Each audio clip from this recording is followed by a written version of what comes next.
दौरा ऑस्ट्रेलिया के लिए पाकिस्तान के टी20 और वनडे स्क्वाड के हवाले से मुशावरत शुरू हो चुकी है, लेकिन फ़खर ज़मान के लिए बहुत बड़ा धचका है जिन्हें गैरी क्रिस्टन दोबारा ओपनिंग पोजीशन पर लाना चाह रहे हैं टी20 फॉर्मेट में। लेकिन पाकिस्तान क्रिकेट बोर्ड के कुछ बड़े जिनकी शिकायत की थी फ़खर ज़मान ने उस मीटिंग में, जिसमें ख़ुद पाकिस्तान क्रिकेट बोर्ड ने 11 प्लेयर्स को इनवाइट किया था कि वो आकर मसाइल बताएं, वो उनसे खुश नहीं हैं। इस वजह से अब फ़िटनेस का बहाना बनाकर फ़खर ज़मान को साइड लाइन किया जा रहा है उस फ़िटनेस टेस्ट की बुनियाद पर, जो कि कैरिबियन प्रीमियर लीग खेलने से वहाँ से डायरेक्ट बुलाया गया था। लंबी फ़्लाइट करके वो पाकिस्तान पहुँचे थे और फौरी तौर पर उनका फ़िटनेस टेस्ट लिया गया था, जिसमें वो मुकर्ररा वक्त में सफ़र जो दिया गया था टारगेट वो पूरा नहीं कर सके थे। उसके बाद उनके ऊपर एक लेबल लगा दिया गया है कि वो फिट नहीं हैं, और हालिया जो फ़िटनेस टेस्ट लिया गया है उसके मुताबिक भी ये रिपोर्ट है कि वो फ़िटनेस टेस्ट क्लियर नहीं कर सके हैं। और ये भी कहा जा रहा है कि उनके घुटने में तकलीफ़ है, इंजरी का शिकार हैं वो, जिसकी वजह से वो चैम्पियंस कप के मैचेस तो खेल लेते हैं या थोड़ी बहुत प्रैक्टिस कर लेते हैं, लेकिन तवत्तर के साथ नहीं खेल सकते। इसलिए दौरा ऑस्ट्रेलिया में उन्हें आराम दिया जाएगा। ये वो आराम है जो कि बाबर आजम, शाहीन अफरीदी और नसीम शाह को भी दिया गया है। ड्रॉप का दूसरा नाम अब आराम रख दिया गया है। लेकिन यहाँ पर सवाल ये पैदा होता है कि जो सूरत हाल दिखाई दे रही है, तो पाकिस्तान क्रिकेट बोर्ड के बड़ों में और नए सिलेक्टर ख़ास तौर पर आकिब जावेद, अलीम डार के दरमियान एक बार फिर मुकाबला शुरू हो जाएगा, क्योंकि फ़खर ज़मान लाहौर कलंदर के लिए खेलते हैं और आकिब जावेद इस बात पर यकीन रखते हैं कि हरियाणा क्रिकेट ही खेल कर हम कामयाबी हासिल कर सकते हैं। तो इसके हवाले से अब देखना ये है कि फ़खर ज़मान के हवाले से हतमी फ़ैसला क्या होता है। लेकिन ज़्यादा इम्कान इसी बात का है कि उन्हें अगर लाया भी गया तो आकिब जावेद शदीद लड़ाई करके ही उन्हें पाकिस्तान टीम में ला सकते हैं, वरना कम अज़ कम उन्हें दौरा ऑस्ट्रेलिया और दौरा ज़िम्बाब्वे तक पाकिस्तान टीम से बाहर रखा जाएगा। और उसके हवाले से उन्हें शोकास नोटिस भी जारी किया गया था ताकि वो अपना जवाब दे सकें कि बाबर आज़म को ड्रॉप करने के हवाले से जो उनका ट्वीट सामने आया था।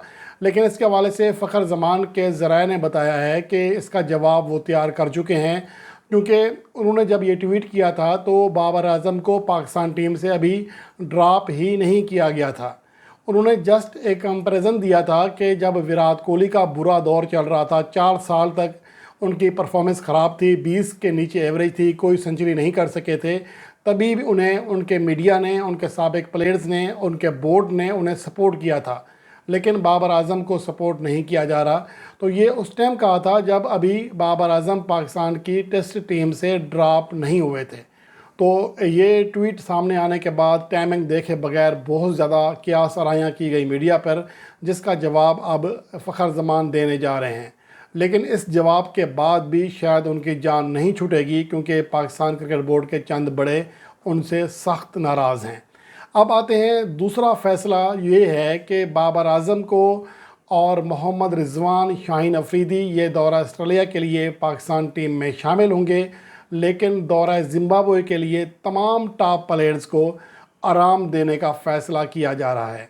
यानी कि बाबर आज़म, जिनका ट्रैक रिकॉर्ड बहुत ही ज़्यादा शानदार है, वैसे बाबर आज़म को ज़िम्बाब्वे कहते हैं, तो उसके हवाले से मैं कुछ आपके सामने स्टेट्स रख देता हूँ ताकि आपको भी इस हवाले से हकीकत का इल्म हो सके कि बाबर आज़म ने ज़िम्बाब्वे के ख़िलाफ़ 2 टेस्ट मैचेस खेले हैं, सिर्फ 2 रन्स किए हैं।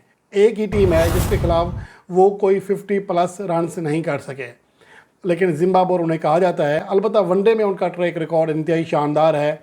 8 इनिंग्स में 2 सेंचुरियाँ, 2 50 की हैं ज़िम्बाब्वे के ख़िलाफ़। लेकिन टी20 में उनका ट्रैक रिकॉर्ड ज़्यादा बेहतर नहीं है। ज़िम्बाब्वे के ख़िलाफ़ 124 का स्ट्राइक रेट है और 38 की एवरेज है। 6 इनिंग्स में 3 50 ज़रूर की हैं। और उनकी दीगर 9 ऐसी टीमें हैं जिनकी टी20 फॉर्मेट में बाबर आज़म की एवरेज ज़िम्बाब्वे से बेहतर है। यानी कि ज़िम्बाब्वे के अलावा ऑस्ट्रेलिया, न्यूजीलैंड, इंग्लैंड उनके ख़िलाफ़ ज़्यादा बेहतर कारकर्दगी दिखाई है। इसके साथ साथ 10 ऐसी टीमें हैं टी20 फॉर्मेट की जिनके ख़िलाफ़ बाबर आज़म ने ज़िम्बाब्वे के मुकाबले में ज़्यादा बेहतर स्ट्राइक रेट से रन्स किए हुए हैं। लेकिन यहाँ पर ये है कि प्रोपेगेंडा, झूठ बराए झूठ बहुत बोला जाता है। तो ज़िम्बाब्वे बस सिर्फ इसीलिए ही एक नाम दिया गया है जो कि झूठ का पलंदा और प्रोपेगेंडे का हिस्सा है। उसके बाद आ जाते हैं ट्रैक रिकॉर्ड ऑस्ट्रेलवी सरजमीन पर, जिसके बाद ये फ़ैसला चेंज किया जा रहा है कि पाकिस्तान के बैटर्स वहाँ हमेशा नाकाम होते हैं, तो इसीलिए बाबर आजम को ऑस्ट्रेलवी टूर में मौका दिया जाएगा। जहाँ पर आज तक पाकिस्तान की वनडे हिस्ट्री देखें तो सिर्फ 4 ही ऐसे बैट्समैन हैं जिनकी एवरेज किसी हद तक काबिल ज़िक्र है, 50 से ऊपर है, जिनमें आसिफ मुश्तबा के बाद बाबर आजम 56 की एवरेज के साथ दूसरे नंबर पर हैं। और उसके साथ साथ T20 में पाकिस्तान के वाहिद खिलाड़ी हैं जो कि ऑस्ट्रेलवी सरजमीन पर मेज़बान टीम के ख़िलाफ़ 2 फिफ्टियाँ बना चुके हैं। मजमूई तौर पर 3 मैचेस खेले हैं, 2 फिफ्टियाँ की हैं। पाकिस्तान का कोई भी दूसरा बैटर मेज़बान ऑस्ट्रेलिया के ख़िलाफ़ 2 50 प्लस इनिंग्स उनके देश में नहीं बना सका, और सिर्फ 2 ही बैट्समैन हैं जो कि वहाँ पर 100 से ज़्यादा रन बना सके हैं मेज़बान टीम के ख़िलाफ़। उनमें बाबर आजम के अलावा दूसरे इफ्तिखार अहमद हैं। और जबकि अगर बात करें फ़खर ज़मान की, तो वो वहाँ पर कोई वनडे मैच तो नहीं खेले, लेकिन जो 2 T20 खेले हैं उनमें भी वो नाकाम रहे थे। एक में 2 रन्स कर सके और एक में 0 पर आउट हुए। तो ये तो सूरत हाल है। पाकिस्तान के स्क्वाड के हवाले से अपडेट है कि सीनियर खिलाड़ी, चाहे उसमें बाबर आजम हों, शाहीन अफरीदी हों, या हत्ता कि अगर मोहम्मद रिजवान कैप्टन बनते हैं तब भी इन तमाम को आराम दिया जाएगा, और वहाँ पर नए वाइस कैप्टन जो कि मुमकिन तौर पर सलमान अली आगा हो सकते हैं, उनकी क़यादत में पाकिस्तान टीम ज़िम्बाब्वे का टूर करेगी। ये इब्तदाई तौर पर फ़ैसला किया गया है और चेयरमैन PCB इस हवाले से हतमी फ़ैसला करेंगे। उनकी मुशावरत के बाद और उनके मंजूरी के बाद ऐलान किया जाएगा। उसके साथ साथ मोहम्मद आमिर बाबर आजम के हक़ में बोल पड़े हैं। उन्होंने ट्वीट की कि इस घटिया सोच को ख़त्म करो कि बाबर आजम टीम में नहीं था या फ़लान टीम में नहीं था तभी हम जीते हैं। असल में मुल्तान में दूसरे टेस्ट मैच में हमने अपनी होम कंडीशंस का बेहतरीन इस्तेमाल किया तभी हम जीते। तो ये उनकी जानिब से बाबर आजम के हक़ में एक बड़ा बयान आया है जो कि ख़िलाफ़ तवक्को है। लेकिन बहरहाल मोहम्मद आमिर का ये बयान इस हवाले से हकीकत पर भी मबनी है कि हमने टारगेट कर लिया है बाज़ प्लेयर्स को। हम हकीकत नहीं देख पा रहे हैं, हम उन चीज़ों का या उन वजूहात का जायज़ा नहीं ले पा रहे हैं, या वो चीज़ें नहीं समझ पा रहे हैं जिसकी वजह से हमें शिकस्त हुई है। शिकस्त अपनी होम कंडीशंस में होने की बड़ी वजह स्पिन पिचेस ना बनाना थी, क्योंकि हमने अपनी सलाहियत के मुताबिक अपनी जो कंडीशंस हैं बनाई ही नहीं है, हमने एडवांटेज हासिल किया ही नहीं है। हत्ता कि फ्लैट पिचेस बनाकर हमने मौका दिया इंग्लैंड के बल्लेबाजों को कि वह यहाँ आकर खेलें। हमने बांग्लादेश के लिए भी मुश्किलात खड़ी नहीं की हैं। तो इसमें टीम मैनेजमेंट का, ख़ास तौर पर पाकिस्तान क्रिकेट बोर्ड के आला करता धर्ताओं का ज़्यादा अमल दखल है पाकिस्तान की शिकस्तों में। और जो क्रिकेट समझते हैं वो इस बात को बाखूबी समझ सकते हैं, लेकिन जो ऐसे लोग हैं जिनको क्रिकेट की समझ नहीं है वो तो ज़ाहिर है यही कहेंगे।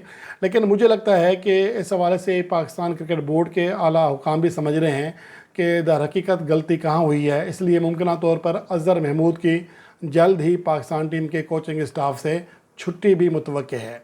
तो ये अपडेट्स हैं। अब देखना ये है कि आगे पाकिस्तान टीम कैसा खेल पेश करती है रावलपिंडी में, जहां पर तीसरा टेस्ट मैच 24 अक्टूबर से शुरू होगा। और पाकिस्तान टीम अगर ये मैच जीत जाती है तो ये गुज़िश्ता 3 साढ़े 3 साल के बाद पहला मौका होगा कि पाकिस्तान टीम अपने मुल्क में कोई टेस्ट सीरीज़ जीतने में कामयाब हो सकेगी।